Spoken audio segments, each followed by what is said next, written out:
این سرباز یه تیکه بیسکویت انداخت سمت یه سگ ولگرد. سگم از همون لحظه تصمیم گرفت دنبالش بره و بشه سگش تا خود اردوگاه دنبالش اومد، ولی خیلی زود گروهبان متوجه شد. پرسید این سگ مال کیه؟ سگ یهو برگشت و مستقیم به جک نگاه کرد. جک ترسید گروهبان بندازتش بیرون، ولی برعکس گروهبان گفت بهش غذا بدین. از اون روز سگ که توی اردوگاه مونده بود هر روز با جک تمرین میکرد.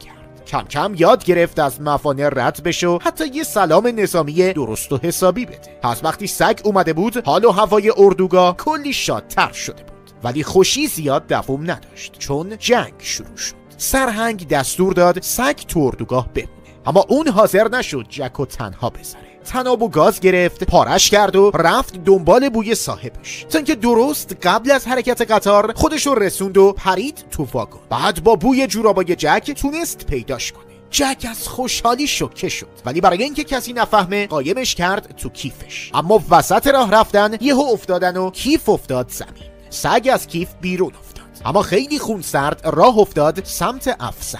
وایستاد و یه سلام نظامی داد. افسرم از تعجب شاخ در آورد و بهش گفت میتونه بمونه.